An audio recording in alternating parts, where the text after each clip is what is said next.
playing this guy. He's got me locked in the building. Now it comes down to the last shot. You know I'm not going to miss it. So I get down to shoot it straight in, and he pulls a gun out of his back pocket.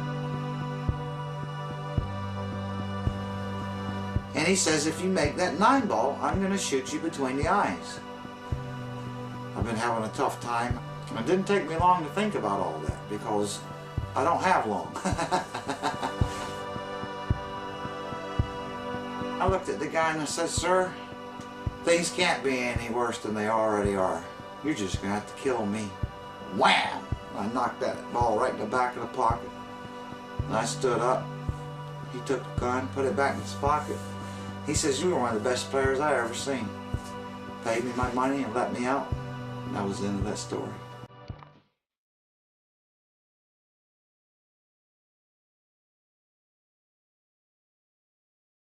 I would describe Earl Strickland as a troubled genius. Genius. 100% genius. One of the greatest players to ever wield a cue. a talented, dynamic, charismatic, and volatile pool player. This guy just threatened me to fight. Potentially the greatest American player there's ever been. You can't judge him on normal standards because he's not a normal person. Look at Earl Strickland. He loves to stir it up. He's the reason why I actually wanted to be a professional pool player. I wanted to be like him. I wanted to be where he was at, the greatest player in the world, the new young hotshot. It was like going to watch John McEnroe. You went to watch because you wanted to see him go off. Well, same with Earl Strickland. Whilst you might not have enjoyed it at the time, when you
in North Carolina, Clinton, North Carolina, 1961. I'm 52 years old. I grew up a farm boy, harvesting tobacco, soybeans, and cotton, and numerous vegetables. And it was a wholesome life. In 1969, I had never played pool. My dad was driving me into town one day, and he looked at me and said, "Earl, would you like to play a game of pool?" I said, "Dad, I don't know what pool is. What is it?" Well, he said, "You play on a table, and it's got holes, and you play with a stick, and you shoot balls in them." And I said, "Sure, I'd love to." Back then, kids were forbidden, and women could not go in the pool rooms. It was forbidden. But under the guidance of your father or your parent, and knowing the owner, he said, "I can get you in. We can go in." So I walked in, and the place was all smoky, and people were taller than me, you know, and I was a little kid, and I weed my way through the people on the hardwood floor with sawdust and cigarette butts, and I saw the table. And when I saw the table, a guy was breaking. He broke the balls, and they were flying around the table, and I was watching. And I said, "Wow, look at that." It was instantly something I liked. My dad looked at the owner. His name was Carson. My father's name was Ray. And he looked at the guy, Carson, and he said, "Carson, this is my son, Earl. He wants to try a game of pool. Is it all right if he tries a couple of games?" And he said, "Sure, go ahead." My dad said, "Go over there and get you a stick off the rack." And I couldn't even hardly reach it. He had to go over there and get it off the rack for me. And But instantly, just as soon as I started shooting, it was like I was a dead natural. I could make balls. I could make a bridge. It's like I was meant to be here from the first game. The first ball, even seeing the table, I was hooked. I kept going back to that pool room. You couldn't see. Back then they had the windows painted. You know, only an area like this you could see in. And I used to get on I used to climb up on the edge of that window and look in all the time, you know, when I was 10. And I'd say, man, I need to play another game on that table. And I said, Dad, you know, can you tell Carson to let me come in once in a while? So I would come in after school, and it got so bad that my mom would give me a quarter every morning to pay for my lunch at school, and I wouldn't eat. I would starve all day and take that quarter and go to the pool room and play pool as long as it would last.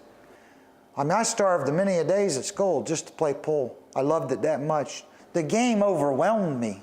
I couldn't stop playing. I couldn't stop thinking about it.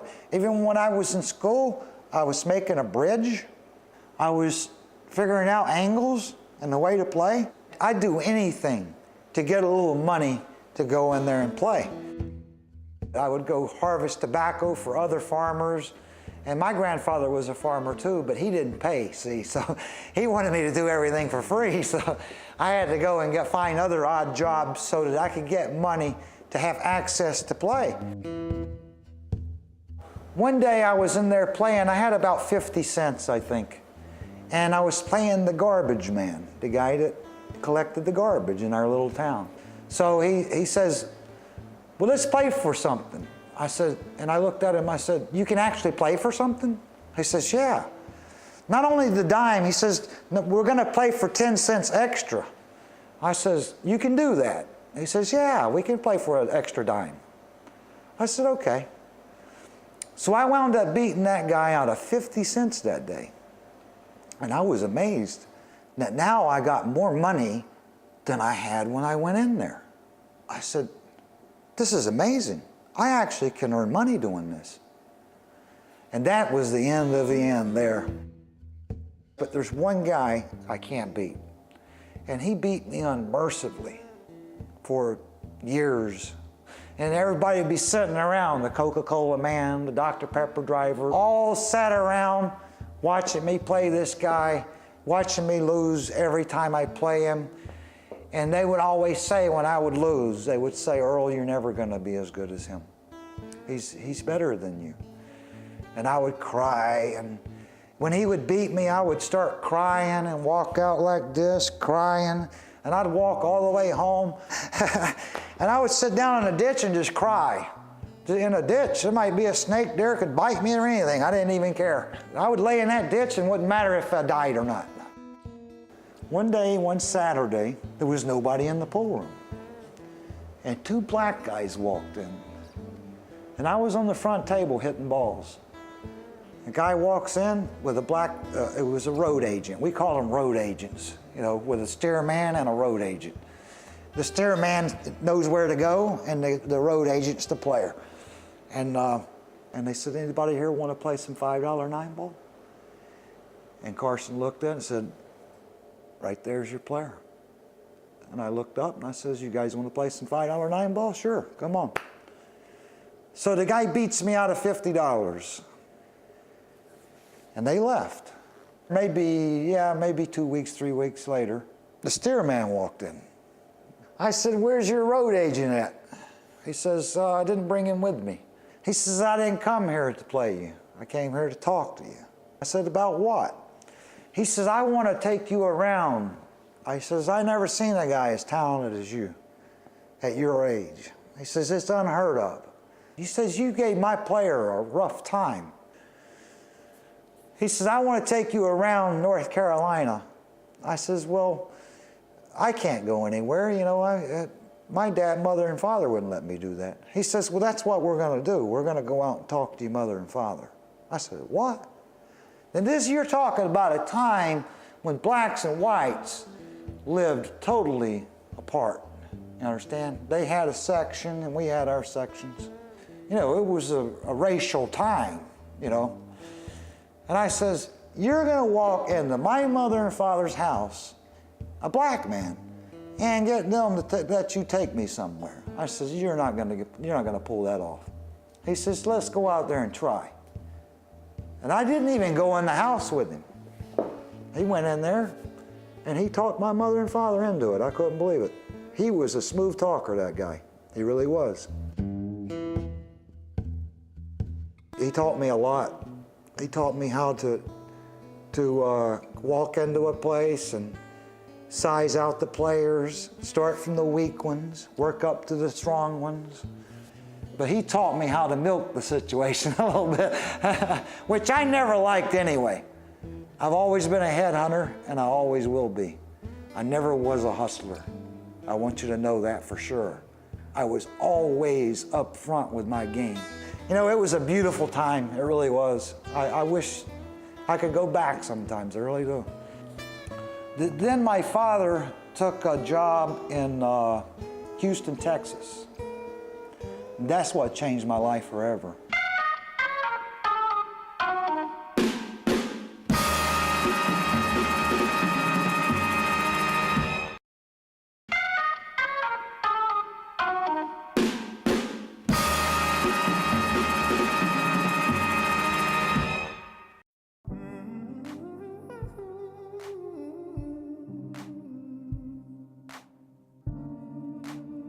I needed to leave that town. That's what was going to make me the player I am today. To get out of that little town and to get in a town of 10 million people, that's more players, more experience. Pool's really taken over everything in my life. It's taken over my mind, my soul, everything. I can't do nothing. I eat and sleep, obviously. But other than that, I've got to go to the pool table. It's almost like a drug. I've got to have it. So I said to my dad, I says, I can't go to school anymore. I says, I can't function. I got to play pool. I want to play pool for a living. He says, you can't play pool for a living. You ain't good enough. I says, I'm gonna be the greatest player in the world, I told him. He says, you're crazy. He says, you don't know if you're going to be good at pool or not. I says, I know I'm going to be. I know I'm going to be the best player. So I quit school. That's what really took me to another level, was the 5 years that I spent there in Houston from age 15 until age 20. And that's really what developed my game. If you go into Houston, you're asking for it. That's where the big dogs are, you know what I mean? Back then, it was notorious for, you know, calling a guy out, like a gunfight. Back in the old Western days, you know.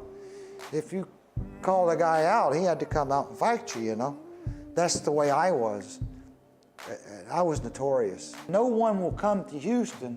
No road players will venture in there because they're feared of running into me. Road players are dodging me now. Great players are dodging me. They won't venture into the pool rooms that I'm in. They would have in the book say, Little Earl. They'd have my name in there. Avoid this guy. By the time I'm 19, I have a name, Little Earl. But if you walked into a pool room and I was there, I was going to slay you. You would try to humiliate a guy into playing, or he'd just walk out with his tail between his legs. If a guy was standing there and he thought he was somebody, and he was acting like he could play, and he'd say, oh, I don't want to play you. And I'd look at him and I'd say, you got the 8 ball. He'd say, no. And I'd say, you got the 7. And he'd say, no. And I'd say, you got the 6. Coward, get up and play. You could do that back then. It ain't like this anymore. This is what made great players. This is truly what made me the player I am. Was just threatening a guy into playing and knowing I was going to heist him, no matter what ball I gave him. Because he had fear in him, you know. Immediately, I didn't have no fear. I'm the one that's threatening you to get up and play, see? Where do I have fear? At one time in Houston, they had a pool room there with it had a pit with 3 tables, and it had a banister going around it. It could seat about 400 people. And them people would be waiting like a court date, waiting for me to walk in. And once I walked in, conversation. The whole place would start talking. What's he gonna do tonight? Who's he gonna play? I'm betting on him. But if he gives up the wrong game, I might bet against him. They weren't sure. Every night, they can't wait for me to walk in because they know there's gonna be action. So now I'm the most renowned player there, most respected, because I'll shoot your heart out and hand it to you. I was the best player by 19 in Houston. It took me only 4 years to conquer every player there. Where my life really changed at how I became a tournament player. That's basically what you want to know now.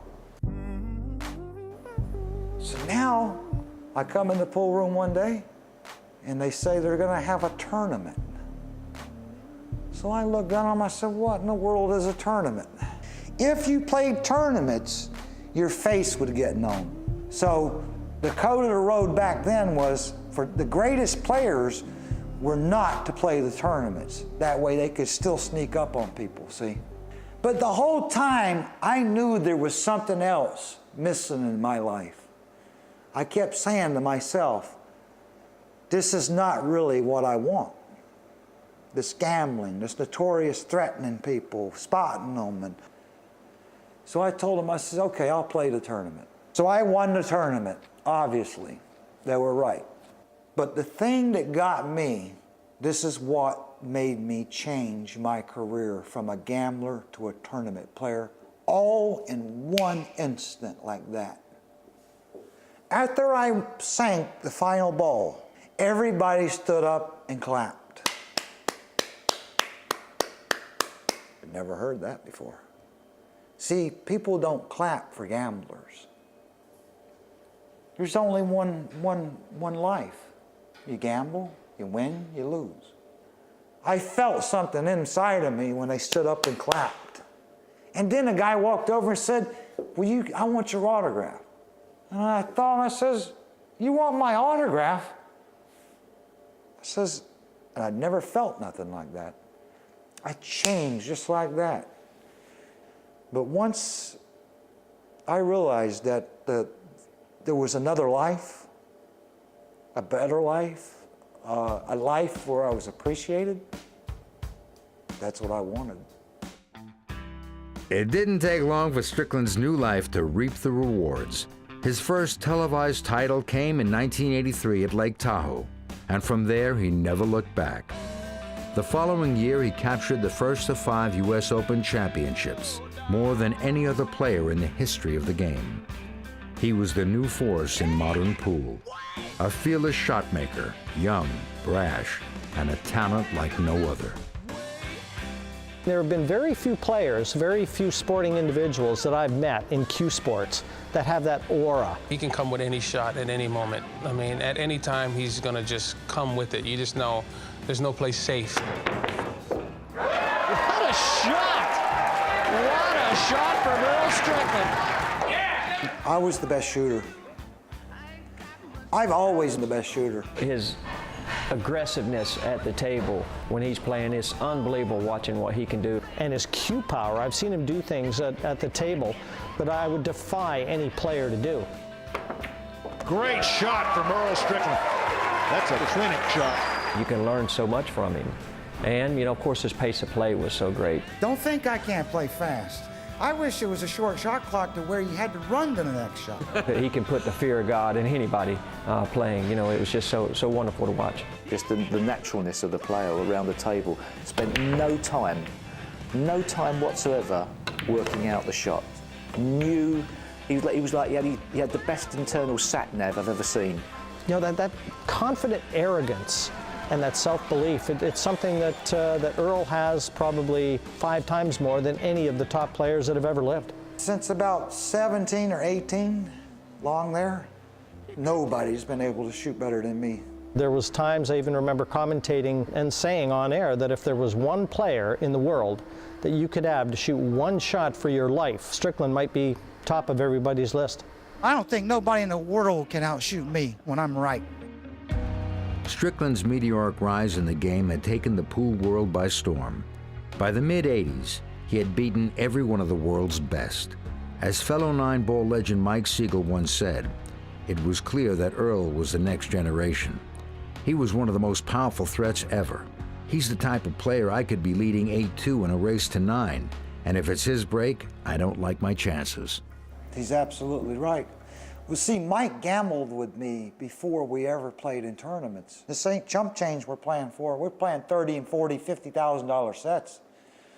And Siegel knew from this one match what kind of person I was going to be. We had played about 24 hours. And he had me 100,000 loser. He had me 2 sets loser. And he thought I was going to quit. He thought it was over. When he beat me the second set, usually people quit him. I had the quarter on my thumb. He says, "What are you doing?" I says, "I'm getting ready to flip it for another set." He said, "All right, flip it." I flipped it, and I broke and ran the set. And after I broke and ran the set, he said, "I quit." I says, "You can't quit. You're a 50,000 winner." He says, "No, I ain't never seen nobody do that." He says, "I quit." He wanted to get out with some money. And we're playing for some pretty shady people, too. My strong arm guy looks at me. I got a stake horse and a strong arm guy, okay? Strong arm guy carries the gun, okay? So the strong arm guy says, he ain't walking out of here with that money. He says, "I'm going to take it away from him or he's going to die." I says, no, don't do that." He says, "Why not?" I want to save him for later.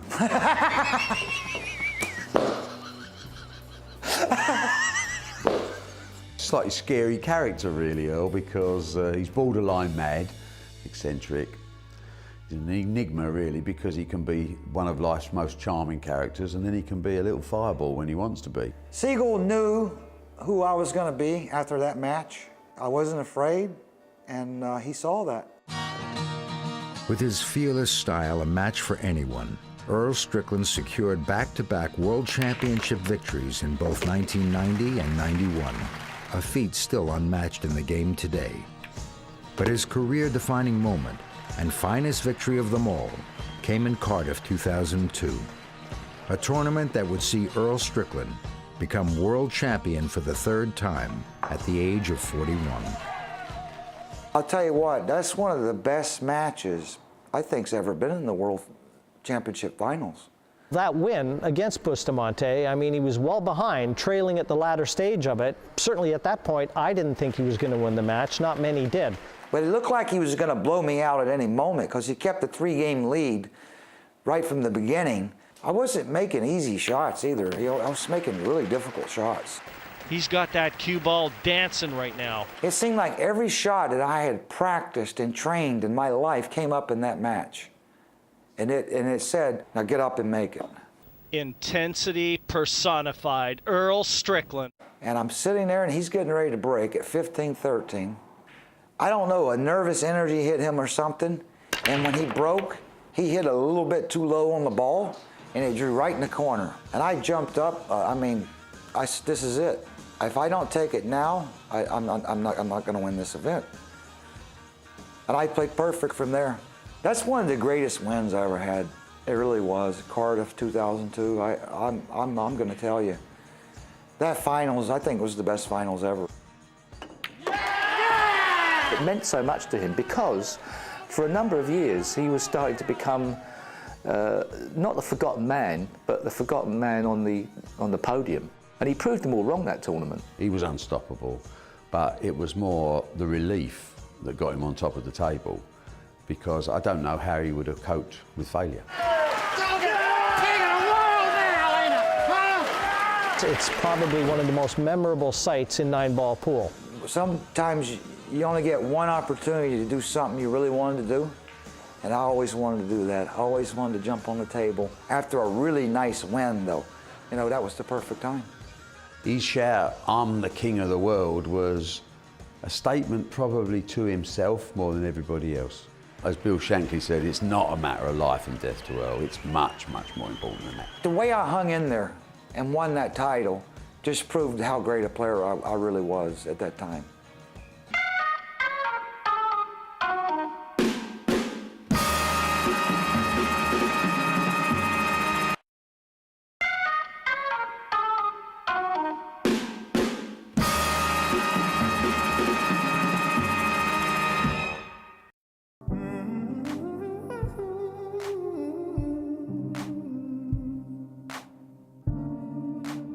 I'm a good person inside. It's just when I play pool sometimes I'm a little bit different.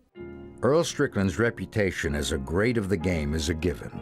Yet controversy has plagued his career as much as the titles he's taken home. Volatile, abrasive, and at many times unstable, his health issues have resulted in incidents with players, fans, and officials alike. At times aggressive and at others completely detached, Strickland's Jekyll and Hyde character is as well known as his pool-playing ability. He does have, health issues, and he is bipolar.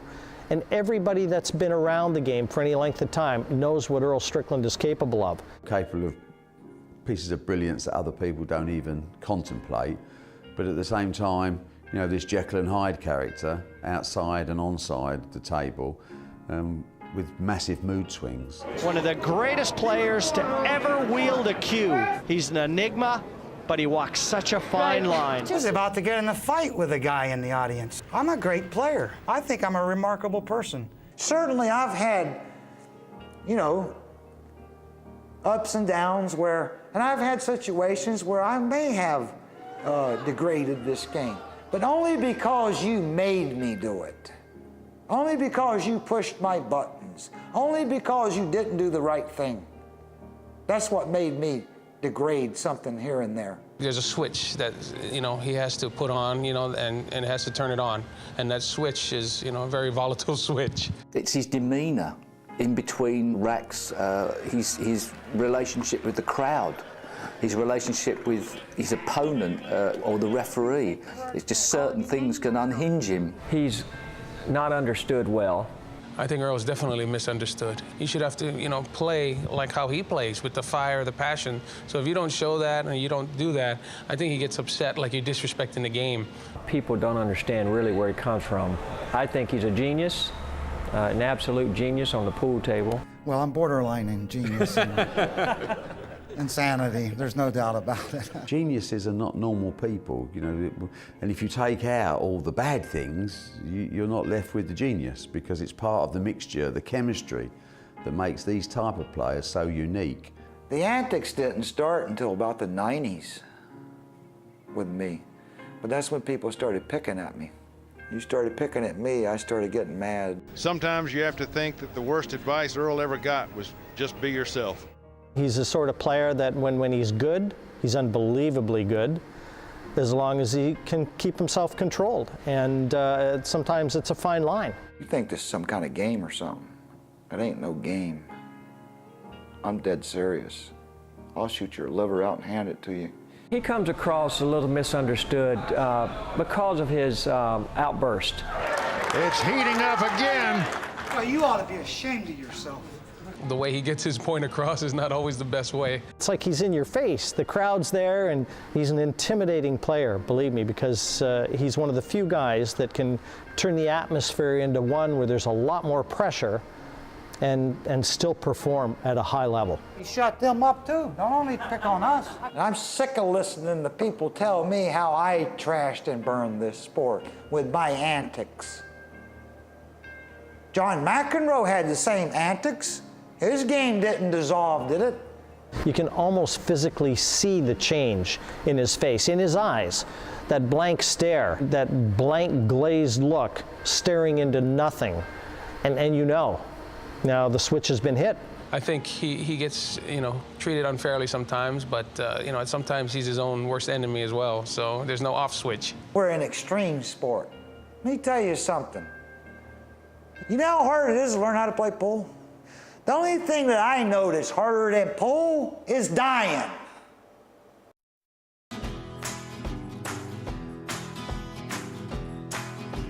Nowhere has Strickland's unpredictability been seen greatest than at the Mosconi Cup, the annual 9-ball shootout between Europe and America. A team event in an otherwise individual sport that has tested both the Pearl's resolve and his teammates' patience.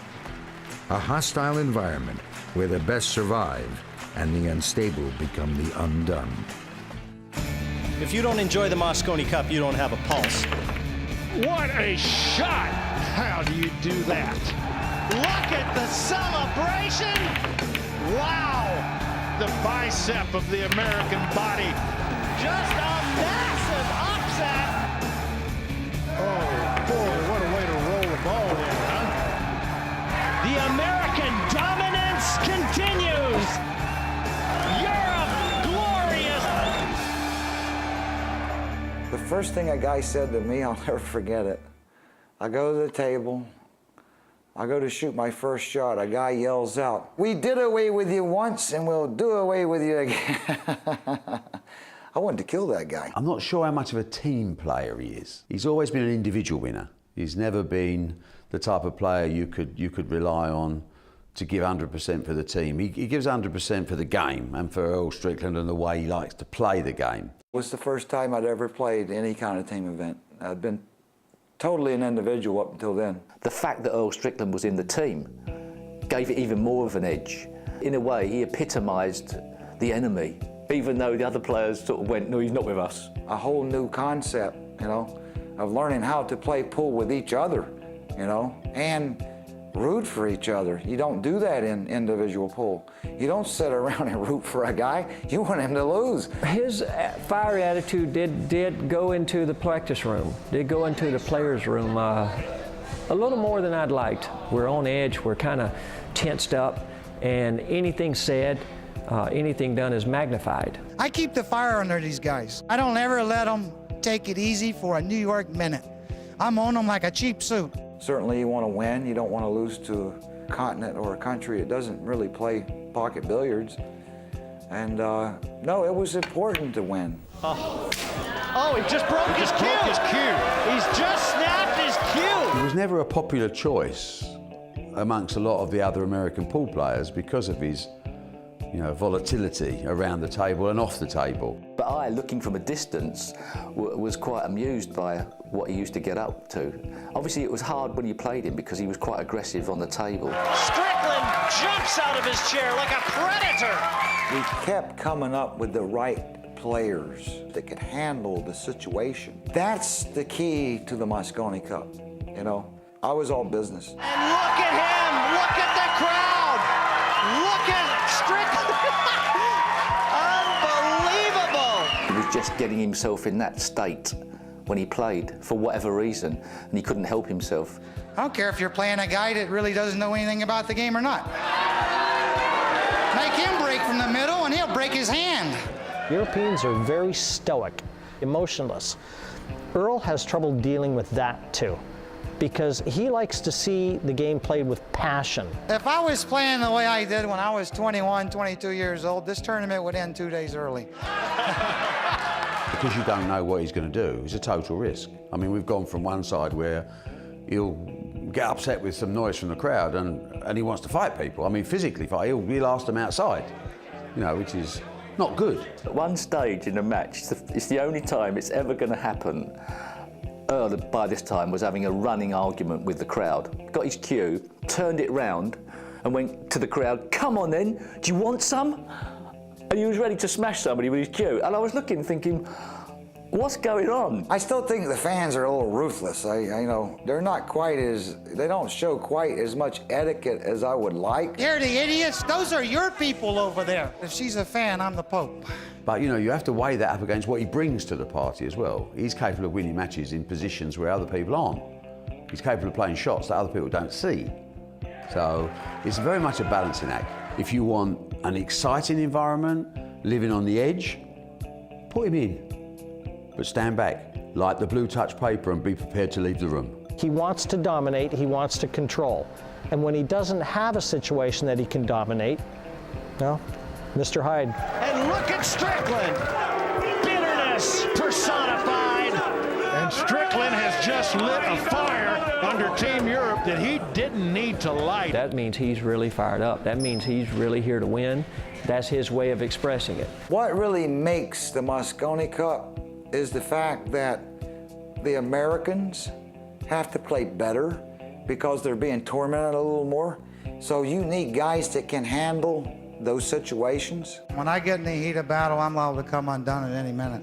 I think the best partnership I had in the doubles was Rodney Morris. This is the team of the big hearts.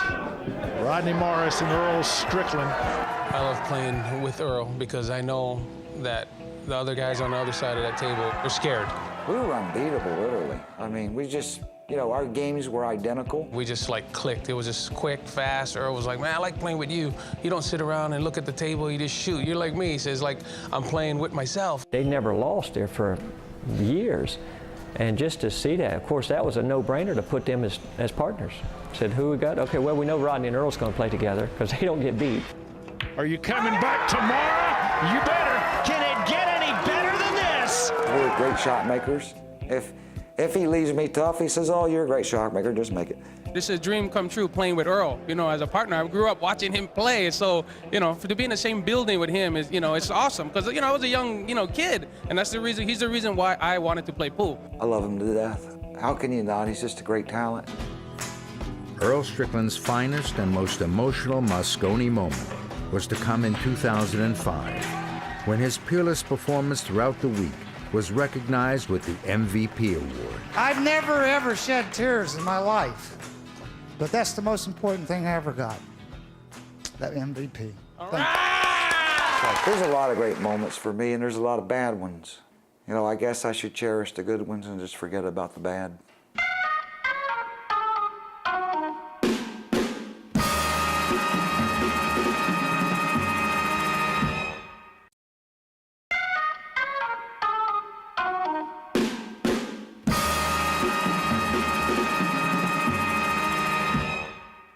Pool is a wonderful game. It's a game of a lifetime. Anyone from 6 to 96 can play the game.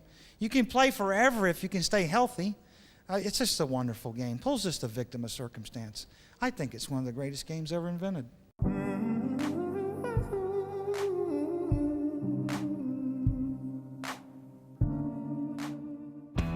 For Earl Strickland, the game of pool has been his life. From the cotton fields of Carolina to the tournament lights of Vegas, the Pearl has seen it all. But where the money came in the 90s, the money has gone today. The triple world champion left as broke as the game itself. I'm not doing that great right now financially. Pool's struggling. It's struggling everywhere.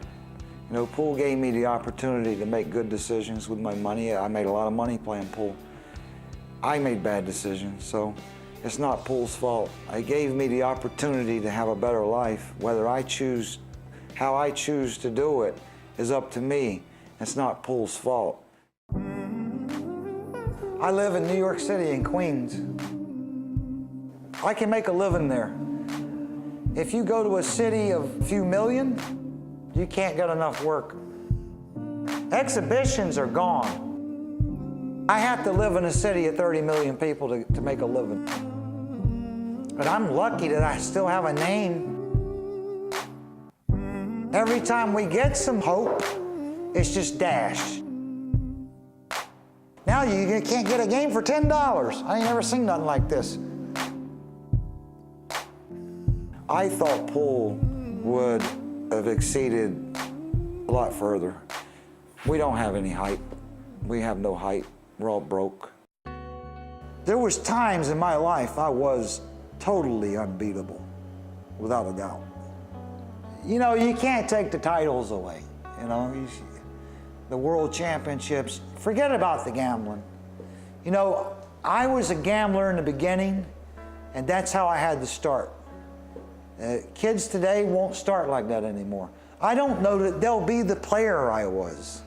I don't know that you can, I really don't think you can develop a player like anything like me because of all the heartaches, all the struggling, all the turmoil, all the losing. Years ago, I would have praised myself and I would have been proud of who I am. But that doesn't exist anymore. That's gone. You stripped me of that. I'm not as genuine as I once was. I still am, but it's just, there's so many things that's happened that I never thought pool would be like this. There's very few people left like me on earth, and I'm probably the last you'll ever see. I'm not a prodigy. I wasn't led by the hand by my father. My father took me to the pool room and let me go. Tiger Woods' father took him to a golf course and held onto his hand. They're all prodigies. You can't make a guy like me no more. Doesn't exist. I'm the last guy standing. Earl Strickland's love of the game has never wavered, but his desire to make the game better has more often than not been misunderstood. Loved by many and loathed by a few, how he will be remembered will be as varied as the character of the man himself. A unique individual, a pool legend, a flawed genius. I'm here to protect and preserve this game the way I found it. And if it doesn't wound up that way, I'm never going to relinquish the way I feel about anything. And that's my prerogative. You can kill me for it. You can condemn me for it. I don't care. I'm not in this for money. You know, his life has been topsy-turvy. He's had his ups and he's had massive downs, both on a pool table and in his personal life. And somehow that adds to the intrigue of the man, you know. People are never neutral about Earl the Pearl Strickland. You love him or you hate him. You never just put up with him. I hope that Earl is remembered for everything that he's done in a positive vein, because from pure entertainment, from ability, talent, shot making, we might never see the like again. I've seen a lot of the good that Earl did do, and a lot of people overlook that. You know, they overlook the good that he's done and the good that he's brought to the sport. Even today, when we have tournaments, watch the crowds that come out and watch Earl. I don't understand how you can desert this game. I don't understand how my own country could desert it. Pool's a part of our heritage there. We were playing pool when we were riding horses and wagons. We don't understand why people don't think the way he does, you know, which is a little bit of right and a little bit of wrong. What if he was stable? What if he could control himself and harness all that and put it on the table every time out? Everybody'd be playing for second place. He's a Michael Jordan, you know, to our sport, or a Tiger Woods. Players don't come along that often who are as unusual as Earl. When they do come along, I think you have to embrace them, even if you don't want to be like them. I'll always remember Earl with that funny grin and winning the World Championship and standing on the pool table with his cue over his head and cheering, and he couldn't care who was watching and who owned the table. He paved the way for a lot of us to come along. He brought fans in, whether they liked him or not. I mean, John McEnroe brought fans in, you know, whether they liked him, but he sure filled the stands up. Everything that I complained about was to make this game better. And you threw me to the lions. Why? I think his legacy is going to be really interesting. His certainly legacy is going to be a player you'll never forget, that's for sure, who perhaps behaved so petulantly as to be embarrassing and to wonder why you even like him. And then when you look back on careers like that, you realise that that was the principal reason for the excitement of the event to start with. There's only ever been one Earl Strickland. There only will ever be one Earl Strickland, and thank God. Question, will there ever be another Earl Strickland? Absolutely not. I'll remain the way I am, disturbed and mental about it.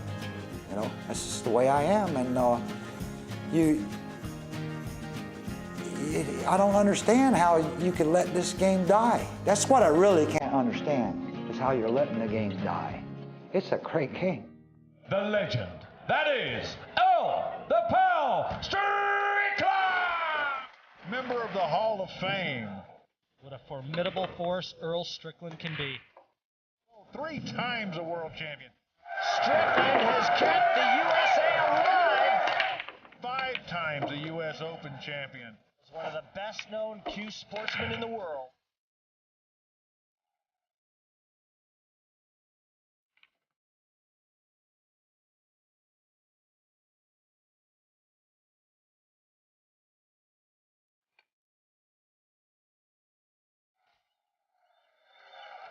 I'll leave it at this. If Poole deserves to die and not be respected and not make us millionaires too and give us something to talk about, then all sports deserve to die. You understand that, don't you? Watch all 6 Sky Sports channels on your mobile and online.